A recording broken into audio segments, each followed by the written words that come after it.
Life is not black and white. There's a lot of gray. And very often, because things are not definitively clear, one makes mistakes. Moshe Rabbeinu, the greatest Jew ever lived, he meant well, but he made mistakes. And the mistake was one of the most grave mistakes of his life. It wasn't considered a sin, but the mistake had grave, unlimited, irretrievable consequences. We read in the Torah that after we had left Egypt, 50 days later, we come to Sinai.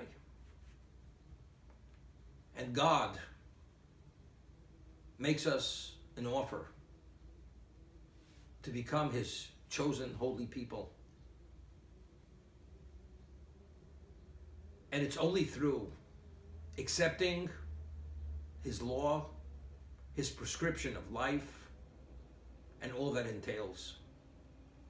And we as Jews declared, Naaseh v'nishma, we will do and we will listen. We unequivocally accept to become your subjects.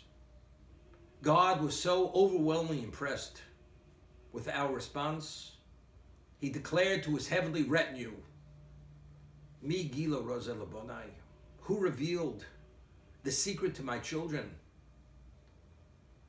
They speak like angels, because only the angel who's created to do the will of God, who has no self, its being, its essence is only as God's agent. My children, the Jewish people, although they have choice, they've come to a level of commitment and negation that's selfly dedicated to my will, that they should accept upon themselves a level of responsibility which they're not even aware the extent, to become my people. And this is contained within the declaration of Naaseh v'nishma. Moshe ascended to heaven for 40 days and 40 nights. He said, I will be back after 40 days. The Jewish people, due to a misunderstanding, miscalculated the time, and they had believed that Moshe should have returned. Satan, he does his work. Immediately, he caused the heavens to become dark, and the Jewish people had seen the remains of Moshe being carried in the sky. And they said, Moshe, the man, died, he's no longer alive. And immediately, the rabble, there were hundreds of thousands, maybe more Egyptians who left Egypt with the Jewish people. Pharaoh had sent out hundreds of thousands of Egyptians to leave Egypt with us at the time of the Exodus. And they initiated the golden calf, which was considered idolatry. And this is happening while Moshe is in heaven at the end of the 40-day period, about to bring the godly holy tablets with the 10 commandments to be given to the Jewish people. This is the equivalent of the marriage contract. God says to Moshe, Lech reid, you must descend immediately. Ki shiches amcho, because your people became corrupted. So Moshe immediately asks God, what do you mean, my people became corrupted? They're your children. Why are they my people? So God says to Moshe, when the rabble left Egypt, did you consult with me to allow them to leave Egypt? Why did you consult with me? I would have told you under no circumstance. But you didn't consult with me. And that's why The idolatry was introduced to the Jewish people through this rabble. Therefore, it's your people who became corrupted, and therefore this disaster is about to end. Moshe immediately descends, and from the mountain he sees how the Jews are involved in the golden calf, celebrating its existence, dancing in worship together with the rabble. He immediately takes the tablets, he smashes them at the foot of the mountain. And now it's not so simple. God says to Moshe, I will destroy them. And Moshe has to supplicate God for another 40 days and 40 nights until God says, I have forgiven them.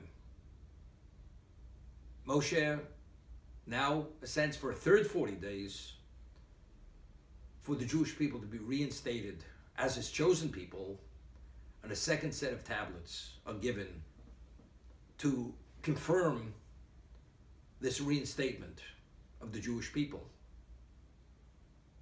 But the question is, why didn't Moshe consult with God? Everything else, Moshe is referred to as Ish Elokim. He's the man of God. Every trace of his being was dedicated to God's service. There was no I, there was no id in regard to Moshe Rabbeinu. Nachnu Mo. God attests to the fact he was the most humble person who ever walked the face of the earth. Why did he not consult with God? It definitely, chas v'shalom, God forbid, it was not his ego. He felt it's not necessary. If it would be ego, I would understand it. But if it's not ego, why didn't he consult? So, the way to understand this would be, seemingly, why did we initially go to Egypt? Because Avraham had the opportunity to take pagans and convert them to monotheism. That's why we were in Egypt initially. Now Moshe has an opportunity to take hundreds of thousands of pagans, Egyptians, and bring them under the wings of the divine presence. It's a simple answer. What is the question? If I don't, it's recreating the old problem. We're going right back to bondage, because we were only in bondage because Avraham missed that opportunity. Now we have this opportunity in multiples, in terms of numbers. How could I not take advantage and allow these people to come with us to Sinai, become devout monotheists, and become part of the Jewish people? This is why Moshe did not consult with God. However, there's an obvious differentiation between Avraham and the situation with Moshe, with the rabble leaving Egypt with the Jewish people. When Avraham existed, there was no Jewish people. Each person who was converted to monotheism was another person made into a believer. Now, we're dealing with a totally different situation. We're dealing with a Jewish people, an entity who's rooted in holiness. These are the descendants of Yaakov Avinu. Jacob, the most special of the patriarchs. The matriarchs, Rachel and Leah, and the maidservants. The roots are holy roots. We have a holy entity. How do we allow a foreign element to infiltrate this entity? It's something which is very, very dangerous, because to the slightest degree of influence, you putrefy what's pure. Moshe Rabbeinu, this is the point he did not see. Avraham, there's no putrefaction. Every person was considered something which was invaluable because it's taking a pagan and converting him to be a monotheist. It's another gain. Here we're holding at the ultimate level any infiltration to any degree of negative is a diminishment of what's most pristine and what's holy. And that's why God says to Moshe, immediately descend because your people became corrupted. You should have consulted with me. So although Moshe Rabbeinu's intent was pure, it's unrelated to ego, but it was a misunderstanding of comparison, which a comparison was not a comparison.